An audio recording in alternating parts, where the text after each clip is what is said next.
नमस्कार प्यारे दोस्तों, आपका बहुत बहुत स्वागत है हमारे चैनल पर। और आज हम बताने जा रहे हैं आपको एक ऐसे भारतीय स्वतंत्रता आंदोलन के महान योद्धा भगत सिंह के कुछ अनसुने पहलुओं के बारे में। भारतीय स्वतंत्रता आंदोलन में एक प्रमुख व्यक्ति भगत सिंह भारत को ब्रिटिश औपनिवेशिक शासन से मुक्त कराने के अपने साहसी प्रयासों के लिए माने जाते हैं। हालांकि उनके जीवन और कार्यों को अच्छी तरह से प्रलेखित किया गया है, लेकिन उनकी कहानी के कुछ कम ज्ञात पहलू हैं जिन्हें अक्सर अनदेखा कर दिया जाता है।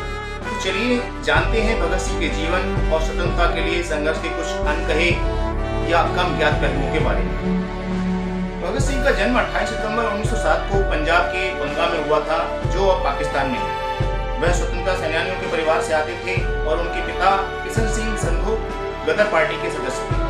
भगत सिंह छोटी उम्र से ही पढ़ने के शौकीन थे और करतार सिंह सराबा जैसे क्रांतिकारियों के लेखन से बहुत प्रभावित थे। भगत सिंह नास्तिक और तर्कवादी थे। वह कारण और तर्क की शक्ति में विश्वास रखते थे और धार्मिक हठधर्मिता के आलोचक थे। उनके विश्वासों का यह पहलू अक्सर एक स्वतंत्रता सेनानी के रूप में उनकी भूमिका पर हावी हो जाता है। भगत सिंह न केवल भारत की आजादी के लिए बल्कि मजदूरों और किसानों के अधिकारों के लिए भी लड़ रहे थे। वह समाजवादी विचारों से गहराई से प्रभावित थे और हिंदुस्तान सोशलिस्ट रिपब्लिकन एसोसिएशन के सदस्य थे, जिसका उद्देश्य एक अधिक न्याय संगत समाज बनाना था। भगत सिंह और उनके साथी सुखदेव थापर और शिवराम राजगुरु 8 अप्रैल 1929 को दिल्ली में सेंट्रल लेजिस्लेटिव असेंबली में बमबारी में शामिल थे। इनका इरादा किसी को नुकसान पहुंचाना नहीं था, बल्कि दमनकारी कानूनों का विरोध करना और अपनी आवाज उठाना था। जेल में रहते हुए उन्होंने की भूख हड़ताल। जेल में रहते हुए भगत सिंह और उनके साथी कैदी राजनीतिक कैदियों के साथ अमानवीय व्यवहार के विरोध में भूख हड़ताल पर चले गए।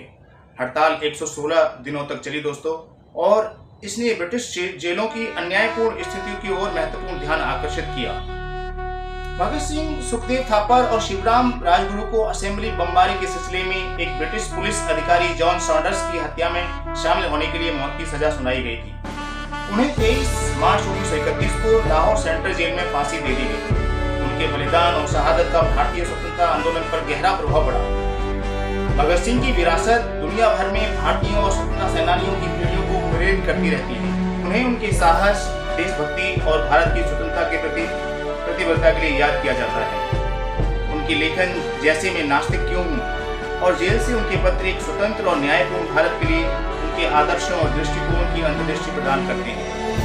भगत सिंह की कहानी उन लोगों की अटूट भावना का प्रमाण है जिन्होंने भारत की आज़ादी के लिए लड़ाई लड़ी, और उनका योगदान एक क्रांतिकारी के रूप में उनकी भूमिका से कहीं आगे तक जाता है।